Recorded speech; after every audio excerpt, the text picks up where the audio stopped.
ruins of the ancient city of Palmyra rise up into the desert sky of Syria. The Hadrian Gate was built in the 2nd century AD and highlights the glorious past of this once important trading metropolis in the Near East.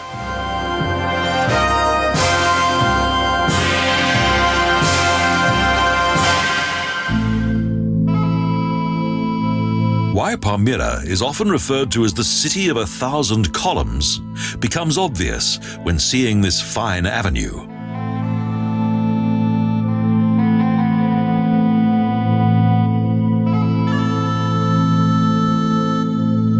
Flanked by columns, the majestic 1,200-metre-long avenue was once Palmyra's main street.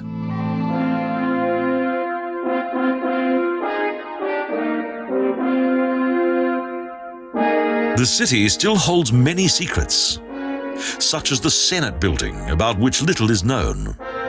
Archaeology here only started at the beginning of the 20th century.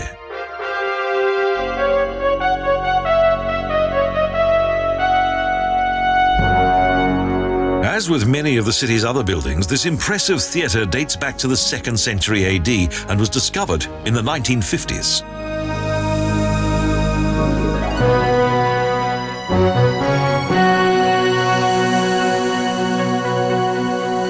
For some years, the theatre has once again served as a place of entertainment. A festival takes place here each spring.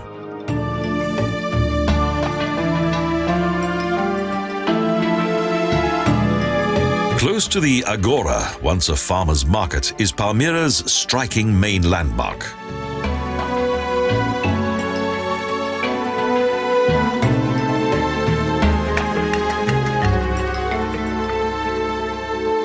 The Tetrapylon is the junction between the main avenue and a side road that leads to the city's necropolis.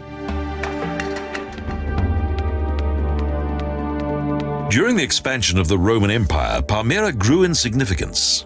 The oasis was an important resting place for caravans that journeyed between Mesopotamia and the Mediterranean. At the time of the Hellenists, the settlement had developed into a town.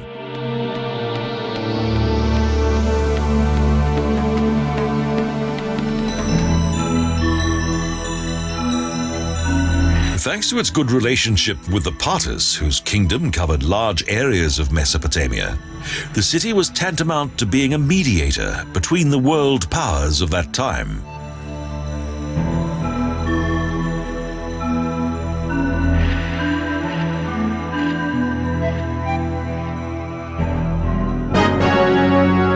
But Palmyra was not only important as a trading center, also as a military base. The Diocletian camp that was located here contained a fascinating flag room.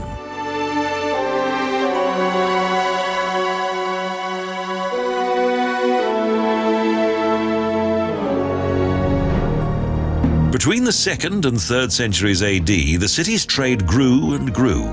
Indeed, some of its caravans ventured to as far away as China.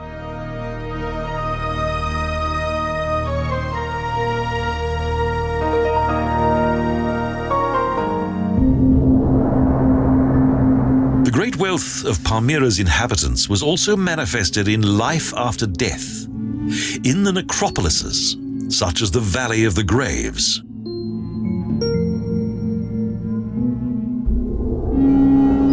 Unfortunately, little is known of the cultural background of these typical yet mysterious tomb towers.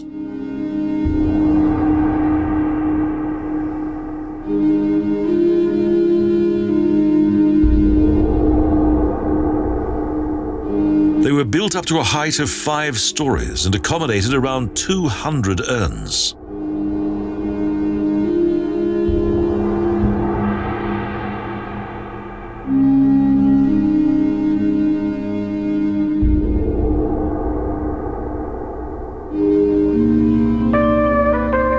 In addition to the tomb towers, there are also the Hypogaum, subterranean tombs. The Elahel tomb is one of the region's most visited monuments. It's a combination of tower and Hypogaum.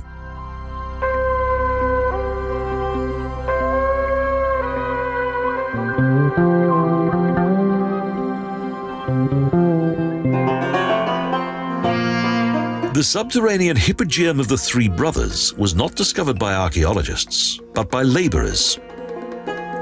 In addition to its 390 burial corridors, it also contains numerous artistic sculptures and frescoes. In Palmyra's ancient city center is the sanctuary of the once highly revered monarch of the heavens, Bel that dates back to the 1st century AD.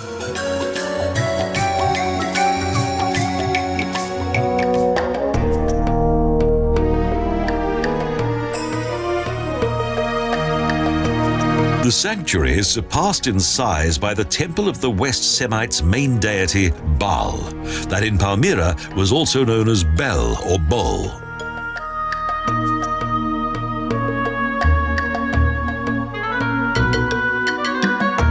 This building features several architectural influences as well as religious doctrines, and the Bel temple was dedicated to several deities.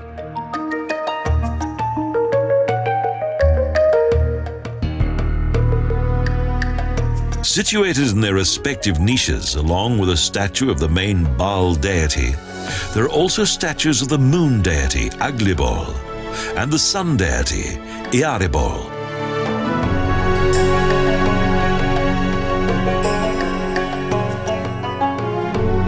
Hellenist, Roman, and also Near Eastern architecture was incorporated in the sanctuary, elements that add to the temple's beauty.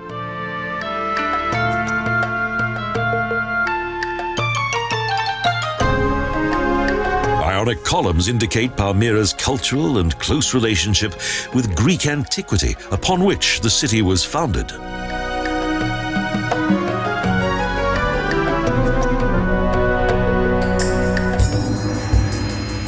The city's governors were frequently in dispute with the Romans, so the once prosperous Palmyra was responsible for its own decline. From the 6th century, the Arabs took control. To protect their territory from foreign invasion, the new monarchy had a fortress complex built on a hill above the city that is now also in ruins.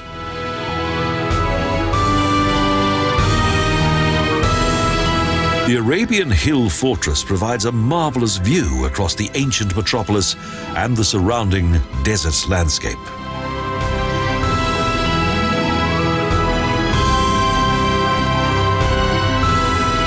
Why the hill was not fortified prior to the arrival of the Arabs is not known. Palmyra failed to recover from Rome's campaigns of vengeance, although Emperor Diocletian had the city rebuilt, albeit on a smaller scale.